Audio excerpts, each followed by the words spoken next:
There's a moment many people remember, even if they've never put words to it. It's not loud, it's not dramatic. No one yells, no one storms out. It's quiet. You're standing there, maybe as a child, maybe as a teenager, maybe even as an adult, visiting home again. Someone else is being praised. Someone else is being noticed. Someone else's effort is being celebrated. And you realize no one is looking at you. Not because you failed, not because you didn't try, but because somehow over time you became background noise. That moment plants a thought that doesn't leave easily. Maybe I'm just less important. This is the psychological world of the undervalued sibling. And if this feels familiar, it's not because you're weak or dramatic. It's because your nervous system learned something very early that shaped how you see yourself, others, and your place in the world.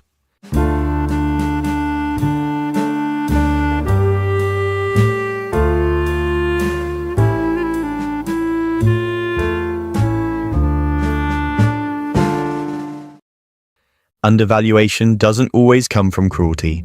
Often it comes from comparison. One child is labeled the smart one.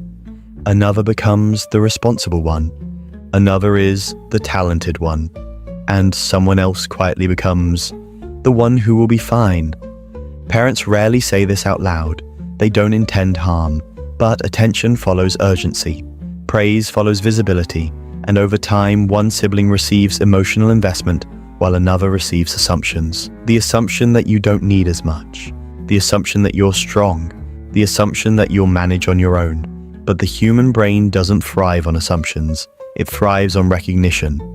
When recognition is missing, the brain fills the gap with self-questioning. Children are meaning-making machines. They don't think, my caregivers are overwhelmed.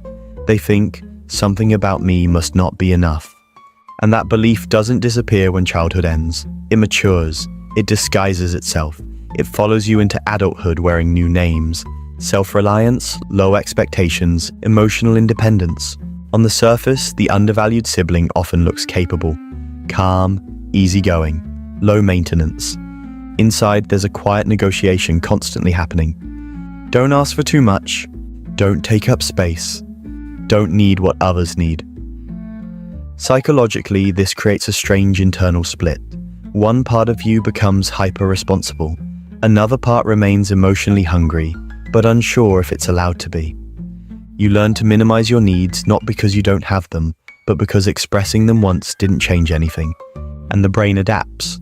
Research in developmental psychology shows that children who receive inconsistent emotional validation often develop heightened self-monitoring. They become very good at reading rooms, sensing moods, adjusting behavior. This isn't empathy by choice, it's empathy by survival. You learn to become what the environment needs, not what you are. Over time, this creates a pattern where self-worth becomes conditional. You feel valuable when you are useful, when you help, when you fix, when you stay quiet and stable. But when you're simply present, without offering anything, there's discomfort, because somewhere deep inside, your mind still believes love is earned, not given. One of the most painful parts of being the undervalued sibling is that nothing bad enough happened. There's no obvious event to point to, no clear moment where you were pushed away, just absence. And absence is harder to grieve than pain, because pain validates itself. Absence makes you doubt your perception. You wonder, am I exaggerating? You tell yourself, others had it worse. You dismiss your own experience before anyone else can. This self-invalidation often becomes internalized. You downplay your achievements. You feel uncomfortable being celebrated. Compliments feel foreign, almost suspicious. Your nervous system learned early that being seen didn't last, so it doesn't fully relax when attention comes your way. There's also a quiet anger that many undervalued siblings carry, though they rarely express it openly. It's not explosive. It's dull, heavy, lingering. Anger not just at caregivers, but at themselves. Why didn't I speak up? Why didn't I demand more? Why was I always the one to understand? But a child shouldn't have to demand care. They shouldn't have to compete for emotional presence. What often happens instead is emotional outsourcing. The undervalued sibling becomes the listener, the supporter, the emotional container for everyone else. You learn how to hold space long before anyone holds space for you. In adulthood, this can translate into relationships where you are valued for your reliability, but not always cherished for your inner world. People come to you with their problems, they lean on you, they trust you, but they don't always ask how you are.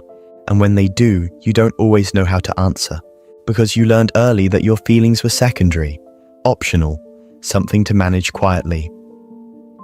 Psychologists sometimes refer to this as emotional invisibility, not neglect in the obvious sense, but in the subtle sense of being emotionally unattended. It doesn't create chaos, it creates self-erasure. You grow up believing that being low impact is a virtue, that needing less makes you easier to love, that independence equals maturity. But emotional independence formed too early isn't independence, it's adaptation. A child who stops asking for comfort isn't healed, they're adjusting. Another pattern that emerges is comparison-based self-worth. When one sibling is openly praised, the undervalued sibling often becomes hyper-aware of hierarchy. You measure yourself constantly. Am I doing enough? Am I impressive enough? Am I worth noticing now? And even when you succeed, there's a strange hollowness. Achievement doesn't land the way you hoped it would, because what you wanted wasn't applause, it was acknowledgement, to be seen without outperforming someone else. This is why many undervalued siblings struggle with imposter feelings, not because they lack skill, but because their sense of worth was never stabilized early on. Worth became situational. If no one is affirming you, the inner voice grows quiet. Doubt fills the space. And yet, there's resilience here too. Undervalued siblings often develop deep introspection. You think a lot. You reflect. You question patterns others accept without noticing. You're often emotionally intelligent, even if emotionally tired. You understand nuance.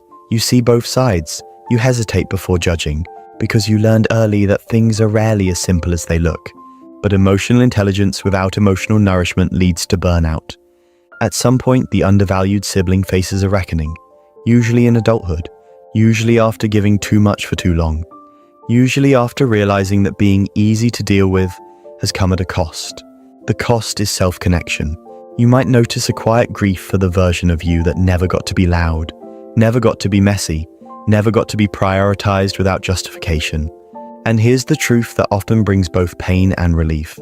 You were not invisible because you lacked value. You were invisible because the system around you didn't know how to distribute attention fairly. Families are emotional ecosystems. They don't always reward depth, they reward immediacy, volume, crisis. And those who don't create waves often go unseen.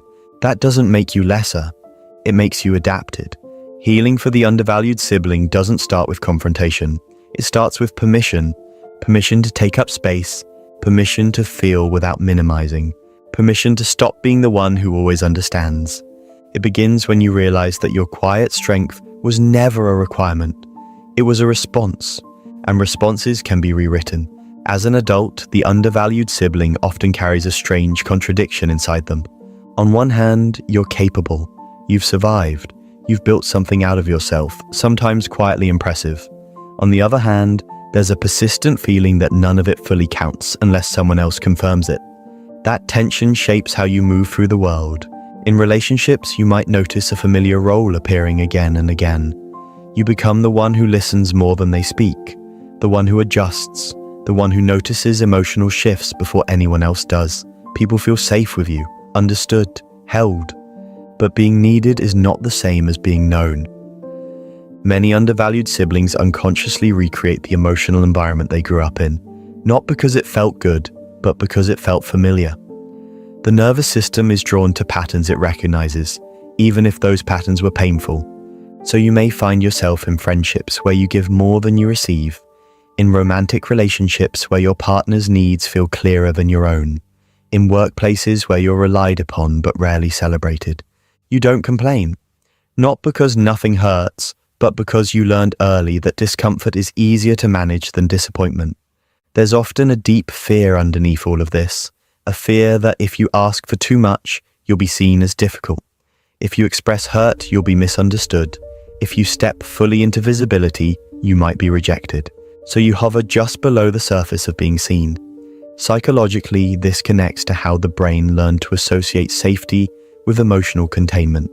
When emotional expression didn't lead to connection in childhood, the brain stopped offering it freely. This isn't a flaw, it's conditioning, and conditioning can be softened. One of the hardest shifts for the undervalued sibling is learning that being self-sufficient doesn't mean being self-silencing. You may notice that when someone finally asks you what you need, your mind goes blank, not because you don't have needs, but because you were never asked often enough to practice answering. So instead you default to, "I'm fine," or "whatever works," or "it doesn't matter." But it does matter. It always did. Another common experience is delayed anger. Not explosive rage, but a slow realization that something fundamental was missing.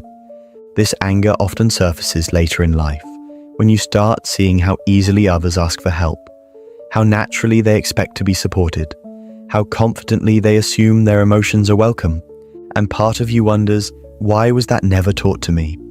The danger is turning that anger inward. Undervalued siblings are particularly prone to self-criticism. You question your reactions, you doubt your feelings, you assume you're overthinking, but emotional neglect, even subtle, leaves real marks. Studies show that children who experience low emotional responsiveness often develop heightened sensitivity to rejection later in life, not because they're fragile, but because their system learned that connection could disappear quietly. So when someone pulls away, forgets, or deprioritizes you, it doesn't just hurt, it echoes.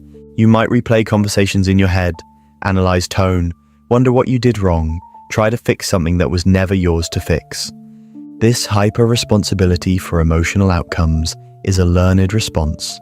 As a child, you may have felt that harmony depended on you staying calm, agreeable, easy. That belief doesn't vanish with age, it just changes settings. Another layer of this psychology is identity confusion. When you grow up being defined in relation to others rather than recognized for yourself, it becomes difficult to answer a simple question: who am I when no one needs me? Many undervalued siblings struggle with emptiness during quiet moments, not because they lack depth, but because they were always oriented outward. You learn to scan the room instead of checking in with yourself. And when life finally slows down, the silence can feel uncomfortable. This is often when people begin questioning their path, their relationships, their sense of meaning. They may feel guilty for wanting more, for wanting to be chosen, for wanting to matter loudly, not just quietly. But wanting to matter is not selfish, it's human. Healing doesn't mean blaming parents or rewriting the past with anger. It means recognizing patterns with honesty. It means understanding that your worth was never dependent on how much attention you received. The truth is, attention is not a measurement of value. It's a reflection of capacity. Emotional capacity varies. Families do the best they can with what they know, but that doesn't erase the impact. Validation comes not from proving what you lacked, but from finally giving yourself what was missing. This starts small. It starts with noticing when you minimize your own experience, when you dismiss your feelings before others can, when you assume your needs are inconvenient, and gently questioning that habit. You may need to practice saying things that feel unfamiliar. I actually do care about this. That didn't sit right with me. I need time. These sentences might feel uncomfortable at first. They may trigger guilt or fear. That doesn't mean they're wrong, it means they're new. Boundaries can feel especially difficult for the undervalued sibling. Setting limits can feel like rejection. Saying no can feel like abandonment. But boundaries are not walls, they're clarity. They tell others how to treat you, but more importantly, they tell you that your internal world is worth protecting. Another important shift is allowing yourself to be seen imperfectly. Many undervalued siblings strive to be composed, helpful, emotionally stable. Vulnerability feels risky because it wasn't met consistently before. But being known requires exposure. Not performance, not usefulness, presence. This doesn't mean oversharing or forcing openness.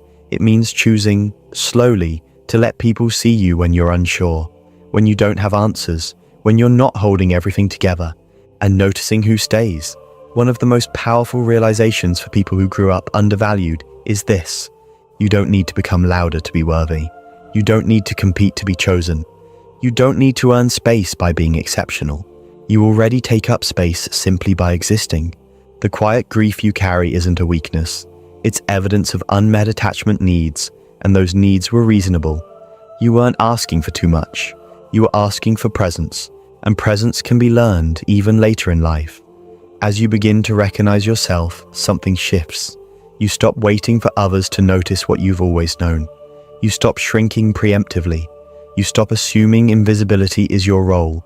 You may still be gentle, still thoughtful, still emotionally aware, but now those qualities belong to you, not to survival.